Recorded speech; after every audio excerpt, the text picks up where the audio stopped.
सबा कौन सी क्लास में हो? 2 क्लास में। 2 क्लास में पास करके। अच्छा मुझे ये बताओ क्या बनना है बड़े होकर? कुछ बनना है कि नहीं बनना? क्या बनना है? Doctor Chinese. Doctor Chinese. Chinese? Chinese doctor बनना है। अच्छा मुझे ये बताओ आप ट्यूशन जाती हो? जी।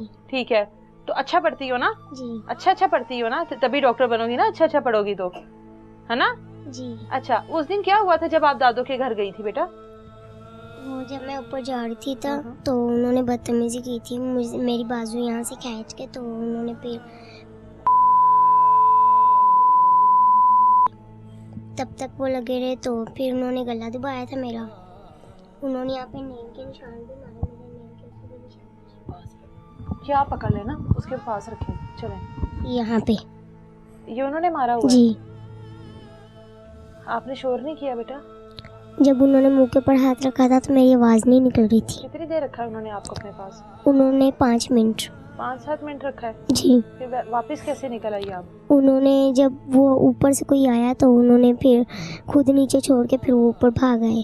तो आपने बेटा अपनी मामा को आकर क्यों नहीं बताया? वो उन्होंने डराया हुआ था क्या ना। कहा था उन्होंने? उन्होंने कहा था हम आपके माँ बाप को और आपको मार देंगे। उससे पहले कभी इस तरह तंग किया उन्होंने? आप आती जाती थी दादू के घर, कभी तंग किए? पहले वो बस डराते थे, क्या डराते थे?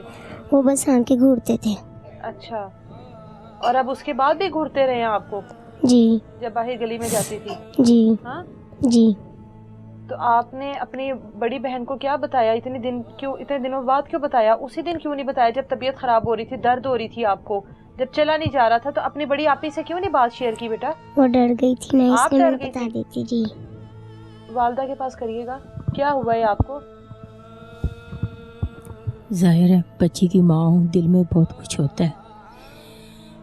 बड़ी बेटी तो बड़ी होती है, जब छोटी बेटियों के साथ कुछ होता है तो दिल में बहुत तकलीफ होती है कि हमारी बेटियाँ यहाँ पे सेफ नहीं हैं, तो बाकी बेटियाँ क्या करेंगी।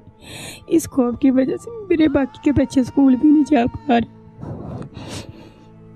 पहले बेटे की इज्जत खराब करने की कोशिश की गई, फिर बेटी की, फिर भतीजी का भी आप बता रही हैं, तो ये तो मुझे ऐसा लग रहा है मैं किसी जंगल में बैठी हुई हूँ।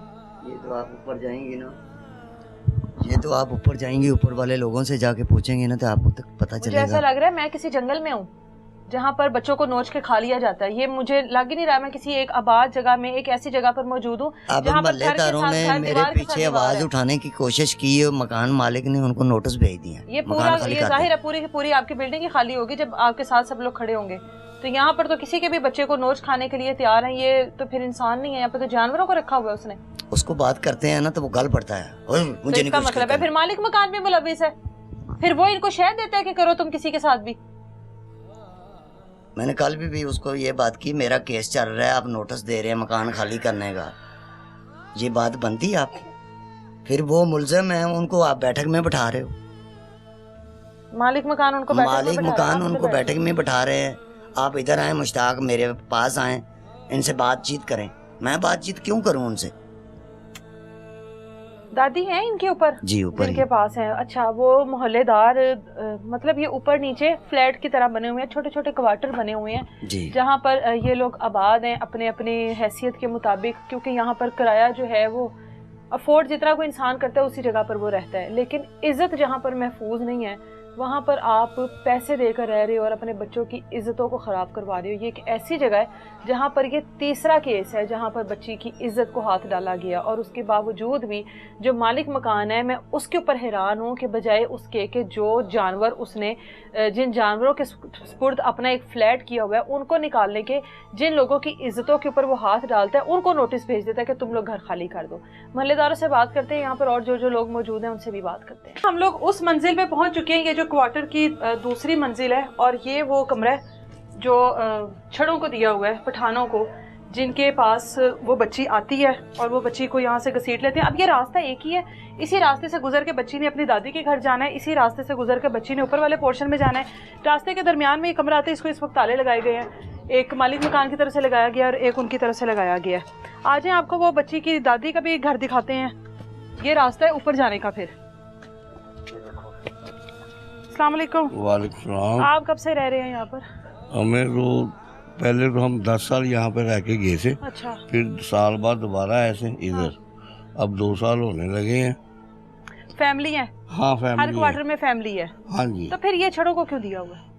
ये उससे पता हो क्यों दिया हुआ। जहाँ पे फैमिली रहती हैं, बेटियां हाँ रहती हैं, सब रहती हैं। हाँ, वहाँ पर तो जी। लड़कों को दिया ही नहीं जाता। नहीं दिया जाता। क्यों दिया हुआ है? और उसके बाद उनकी इतनी हमायत। जी बिल्कुल। आगे आ जाए आप। ना यही जो है ना जिनके साथ हुआ है, जी, जी। इनका छोटा बेटा आया हुआ था, तो वो ना इतनी देर इधर रह के गया। उसकी जो छोटी बेटी थी ना, उसको रोज ही पकड़ लेते थे वो नीचे पठान, यही वाले।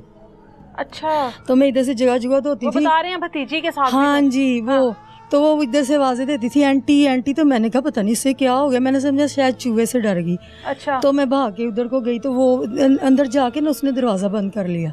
पठान अंदर ले गए उसको, हाँ बच्ची नहीं को? नहीं नहीं, छोड़ दिया, मैं जो चली हाँ गई। हाँ। फिर उसने छोड़ दिया कितनी उसे। उम्र थी उसकी? वो बिल्कुल छोटी, इतनी सी बच्ची थी उनकी मतलब वो भतीजी। 3-4 साल। हाँ जी, 3 साल की को नहीं छोड़ा तो 10 साल वाली को कैसे छोड़ देना था उन्होंने? तो वो ना उसको खींच रहा था अंदर। हाँ। तो मैं जल्दी से गई, फिर मैंने उसको तो बचा के ऊपर ले आई। फिर मैं इनके घर गई, मैंने उसको कहा उसकी बेगम को। फिर ये जो अम्मा जी है ना इनकी दादी, हाँ जी। मैंने उनसे भी कहा, मैंने क्या ऐसे ऐसे पठान ऐसे का। एक दफा नहीं, मैंने को 20 दफा उसे छुड़वाया। उस बच्ची को? हाँ जी। आप लोगों ने पहले आवाज क्यों नहीं उठाई? नहीं, हमने उनको कहा मालम खान को। हाँ। वो कहता नहीं वो ऐसे के नहीं है। अच्छा, वो बच्चियों की चीखों पुकार की आवाजें आ रही हैं उनके कमरों में से, उसके बाद भी वो ऐसे के नहीं है? हाँ, उसने कहा नहीं। तो फिर अम्मा नीचे भी गई उनको हाँ। कहने, तो बस उन्होंने कहा नहीं ऐसे नहीं है उसके पठान। बावजूद भी ये रहते रहे यहाँ तो पर? ये जो इधर नीचे वाला घर है ना, उसकी हाँ। छोटी सी बच्ची है, उसको 100 रुपया खिड़की में से दिखा के ना उसे भी बुला रहा था। वो उसकी अभी अम्मी ना उसकी बीमार है, वो हॉस्पिटल गई है। उसका भैया, आप उससे भी पूछ सकते कहाँ है हैं। उसका भाई? अच्छा, हाँ उसको हाँ, उसके भाई को। अच्छा, 100 रुपया देकर, लालच देकर। हाँ जी। मतलब ये तो फिर किसी जानवर से कम नहीं है। यहाँ पर तो आप भेड़ियों में रह रहे हैं? हाँ जी, भेड़ियों में रह रहे हैं। हैं? फैमिली के साथ भेड़ियों को रख लिया? हम छोड़ रहे हैं मकान। और मेरे बेटे की ना इसी वजह से लड़ाई हुई है मालम खान के साथ। ना बेटी की इज्जत महफूज है ना बेटे की इज्जत महफूज है। ये तो फिर भेड़िए रखे हुए हैं उसने इंसानों में। मेरे बेटे ने कहा कि आज इसके साथ हुआ, कल हमारे साथ भी ऐसा हो ही सकता है। जो बच्चियों के साथ तो कर रहा है, वो आप औरतों इसे के साथ भी निकाले। कर वो सकता है। इसके साथ इतनी लड़ाई की मेरे बेटे के साथ, इतनी हुई, पूरे मोहल्ले को पता है। और हमें ना नोटिस भेज दिया है 15 दिन में ना खाली कर दो। जिनको नोटिस जाना चाहिए उनको नहीं भेजा, हाँ, और उसको आप नहीं। सब लोगों को भेज दिया। हाँ जी। अच्छा, ये तो फिर हम यही कहेंगे कि उनकी पुष्ट पनाही है, उनको हमायत उनकी की जा रही है कि आप लोग जो भी यहाँ पे। बेचारा गरीब बंदा है, हम इसे जानते हैं, जब से हम रह रहे हैं तब से ये रह रहा है इधर। इसकी छोटी छोटी बच्चियां हैं, बेचारा काम करके अपने बच्चे पाल रहा है, और इसके साथ ये गलत हुआ है। इसे इंसाफ दिलाएं। दादी ऊपर है? नहीं है, चलें। अच्छा, वो दादी के भी जगह पर चलते हैं जहाँ पर वो बच्ची आती थी। बताइए आगे आकर। ये आपकी वालदा है? मेरी वालदा इधर रहती है, मेरे वाला साहब रहते हैं। अच्छा, ये भाई है मेरा छोटा। अच्छा अच्छा। ये इधर है। अच्छा, ये रास्ता है, बच्ची यहाँ से आती होगी दादों को मिलने, अपनी इधर है। दादा को मिलने, और बच्ची को नहीं पता था कि यहाँ पर उसके साथ